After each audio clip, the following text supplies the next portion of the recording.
বাংলায় কথা বলা কোনো অপরাধ নয়। এই যে বাংলায় আমরা যে কথা বলি এটা হচ্ছে আমাদের মাদার ল্যাঙ্গুয়েজ। আমরা ছোট থেকেই বাংলা ভাষা শিখেছি। বাংলায় কথা বলা কোনো অপরাধ নয়। বাংলা এমন একটা ভাষা, এই ভাষায় স্বাধীনতা সংগ্রামের পথ দেখিয়েছিল। তাই এই বাংলা ভাষাকে যারা অপমান করছে, যারা অবহেলা করছে, এটা কিন্তু নিতান্তই খুব খারাপ। কারণ আমাদের পশ্চিমবাংলায় অনেক বিহারি লোক আছে, গুজরাটি লোক আছে, তারা তো এখানে, তাদেরকে আমরা কোনো অসুবিধা করছি না বা তাদের কোনো ক্ষতি আমরা করছি না। নিঃসন্দেহে তারা তাদের ভাষা ব্যবহার করছে, তাদের ভাষাও ভালো, তার সঙ্গে সঙ্গে আমাদের বাংলা ভাষাও ভালো।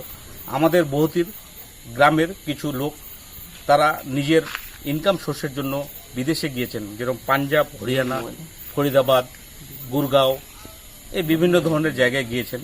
তারা কাজ করছেন, তারা পরিশ্রম করে কাজ করছেন, কিন্তু তারা বাঙালি বলে বা বাংলা কথা বলে তাদের উপরে যে অত্যাচার যারা কেউ বা কাহারা করছে, এটা কিন্তু একদম ঠিক না। আমাদের যে নেত্রী মমতা ব্যানার্জি এই বিষয়ে সজাগ রয়েছেন, আর আমাদের যে ইটাহারের বিধায়ক সাহেব মুশারফ হোসেন তিনিও সজাগ রয়েছেন।